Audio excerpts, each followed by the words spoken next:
Do you want me to tell you a bedtime story? I can tell you a bedtime story. I would love to be told a bedtime story. However, the very few that I have ever asked to tell me a bedtime story, they freeze like deer in headlights and they cannot do it. They cannot improvise. They have no imagination and it's just blah. You know, it's like, really, darling? Really? Do I always have to bring the sparkle? Okay, darling, I'll bring the sparkle. All right, anyways, so I'm going to tell you guys a bedtime story. However, it's not a real bedtime story because it's not made up, it's real. The funny thing is that I thought that I was recording, and I was telling you guys about the time that I went to the Garden of Eden, but all of a sudden, you know, like the screen on the recording changed, and I don't know what happened, because I know that I pressed record. I know that I was recording, and it just like vanished and disappeared. So I don't know if I'm going to share that on here or not, but we'll see. All right, so God is amazing, because yesterday he gave me like so many books, and I simply adore the books from the 1800s. And you know, it's not the only time period that I adore ancient old manuscripts. All right, so yesterday God was giving me ancient old manuscripts. Well, they're not really ancient, are they? They're just kind of old manuscripts from the 1800s, and one of them happens to be on the folklore of the Old Testament. And I took notes, and it's not going to be long. I don't think it's going to be long, unless, you know, God takes over and it stretches out the time. But anyways, let me begin. So you guys know how I'm obsessed with as in the days of Noah and the pre-flood world, and you know what exactly was going on and what it was like. And I've prayed to God like so many times, please, you know, and he gives me bits and pieces. And you know, like when we have the conversations that we have about it, like he always says, like the last conversation that we had, and I recorded that, you know, conversation, and I said that he told me that it was a very different world. And so what I came across, you know, in this book, it is very different, and it's very, very interesting. So it has to be documented, right? Yes. It's already been documented, but I want to document it on my channel. So I was talking about the time that I went to the Garden of Eden and how I saw the two cherubs there. And I guess maybe I was talking too much, I don't know. But I have shared that story before. That vision, that dream, whatever you want to call it, I have shared it before. Shall I share it again? Shall I try again? I mean, if the same thing happens to this one that happened on the last one, I'm just not gonna go there. Hold on, let me check in 1 second. Should I share it? No. Okay. Oh, excuse me.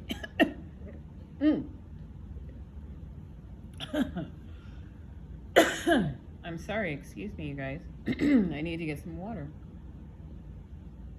Okay, well, just know I have had a dream, and those that I have shared the dream with, they remember it.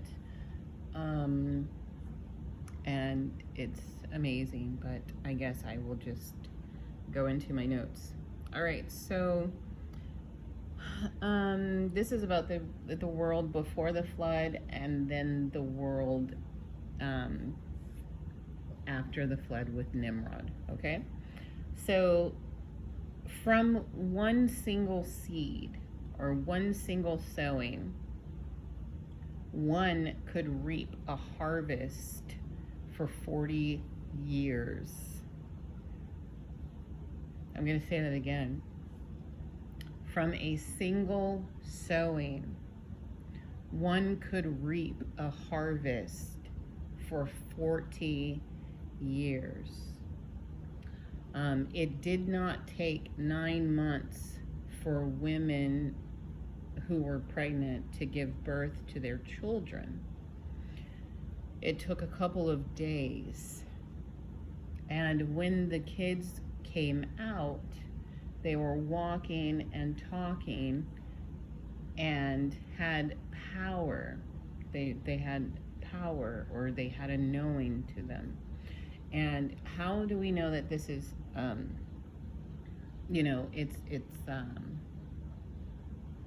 cross-referenced in other ancient writings? Because when you hear about the birth of Noah, Noah came out walking and talking, but he had the word of the Lord on his mouth.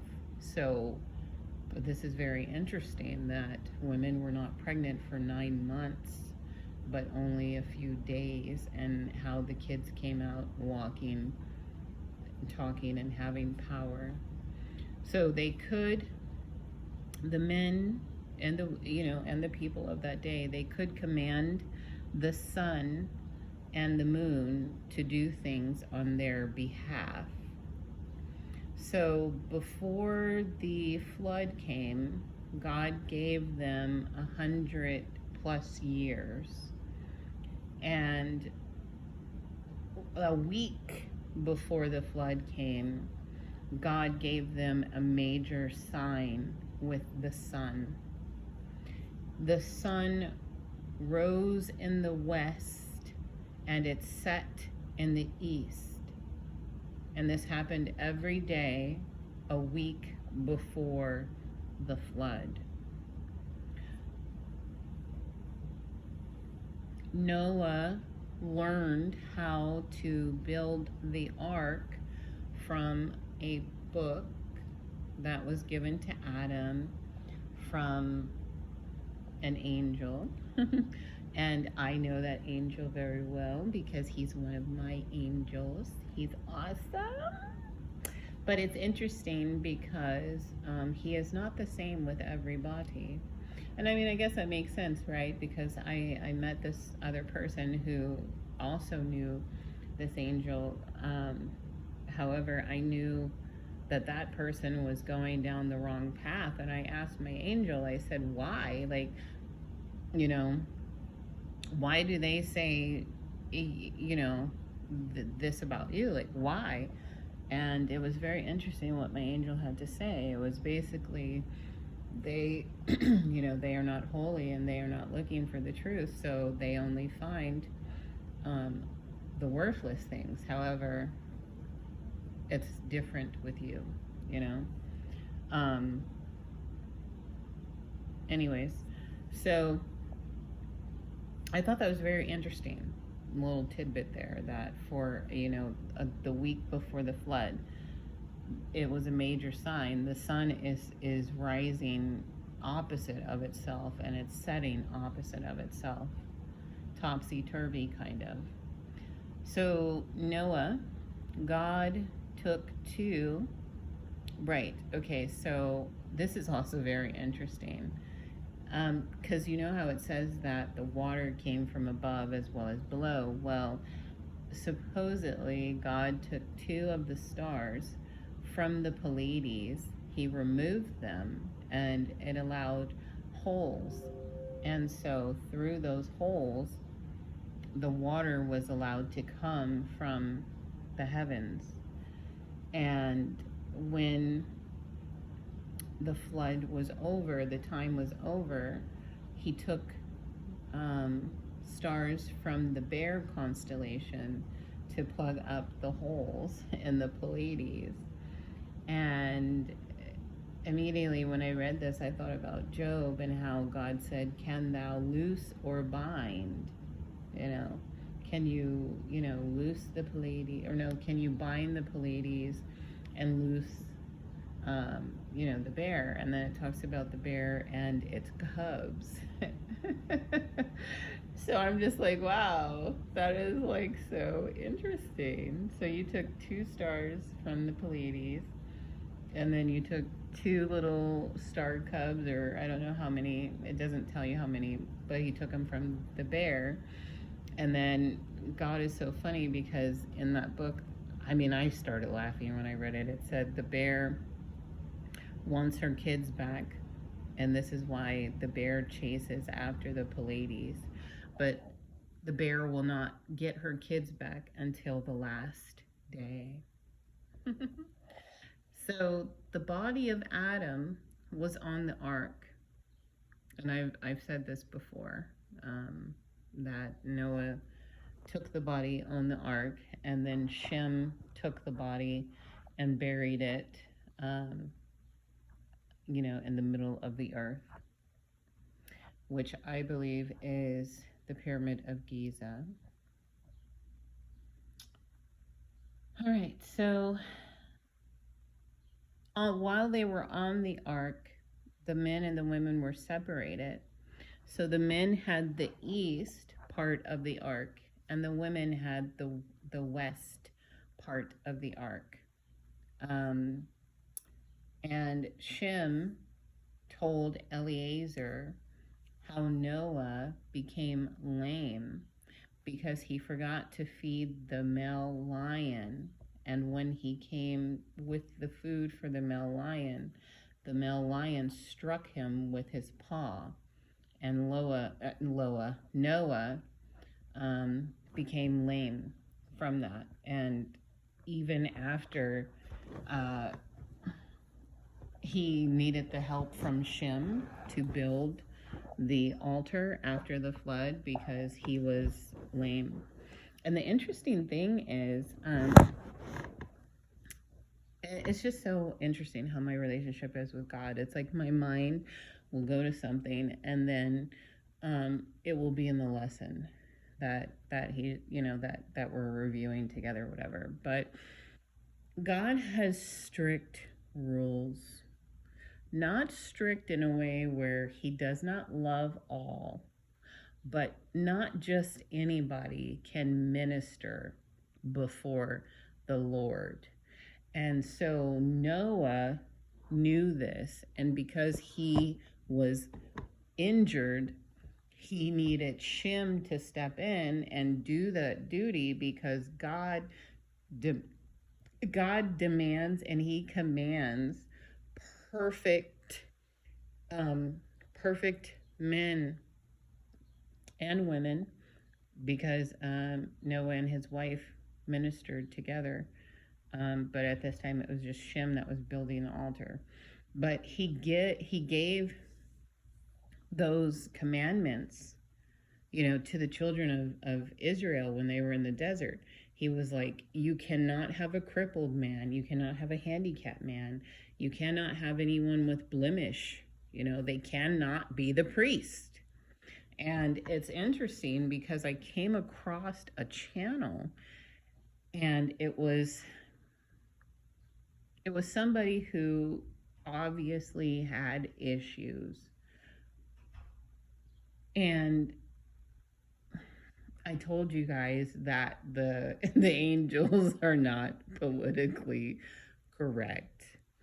So my angel said to me, that person needs to be loosed.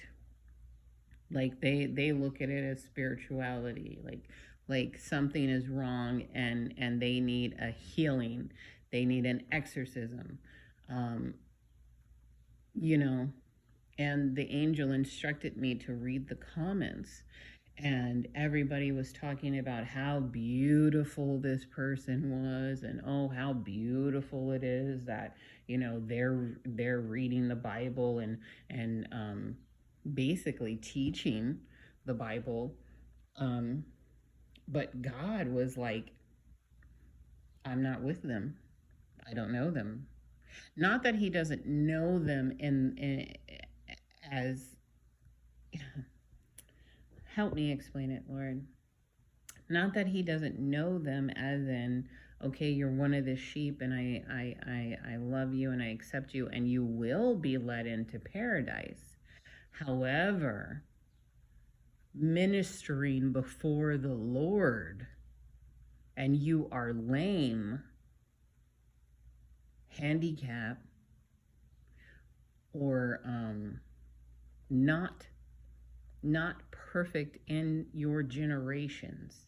It doesn't mean that you have to be perfect in every single way, but it just means when God looks at you, he looks at what he created.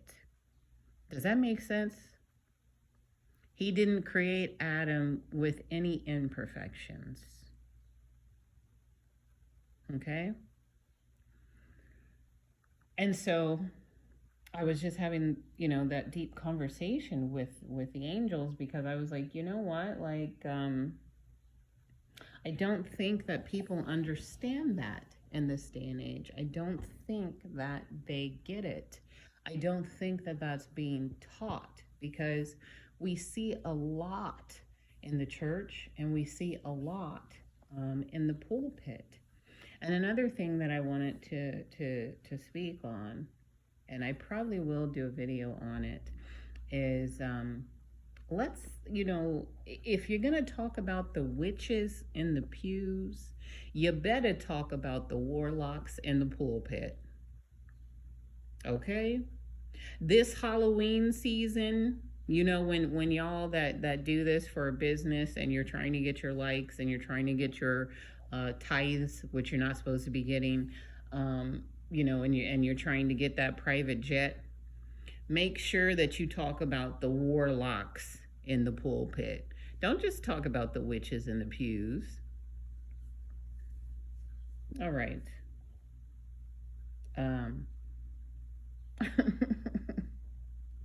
So it was interesting to me that because Noah knew that he was not perfect, so he was not even going to attempt to minister before the Lord. So he had Shem step in for him until he was healed and back to who God knew before the flood. And then he resumed the duties. Okay?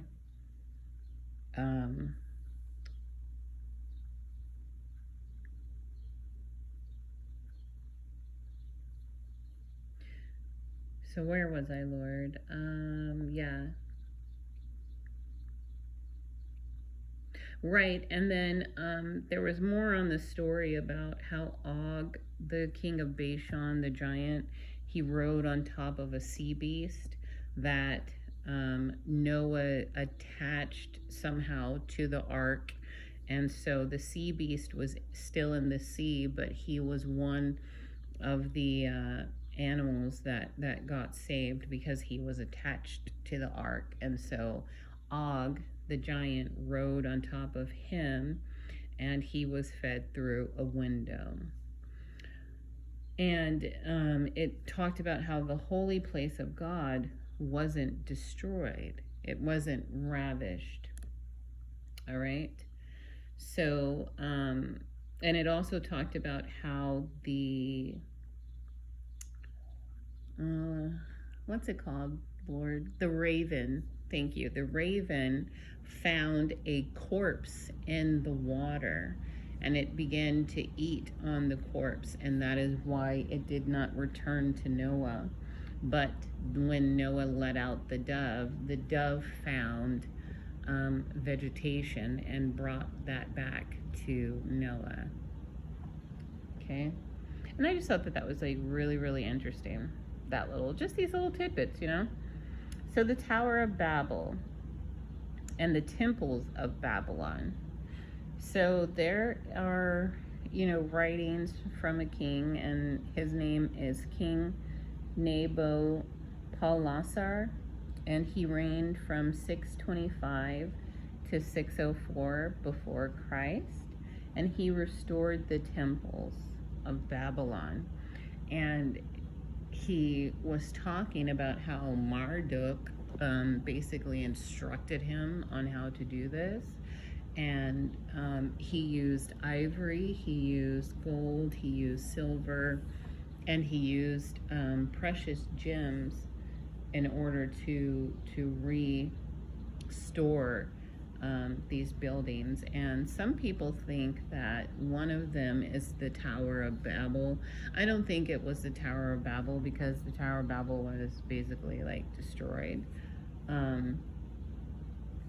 But I do believe that it probably was a temple, and maybe built to, you know, go up, but not like the Tower of Babel. And the name, thank you, yes, and the name translated basically means the house of the foundation of the gods of from heaven and earth, that temple in Babylon. So that's it. Yep, I will be back another time. I thought this was gonna be short, 21 minutes.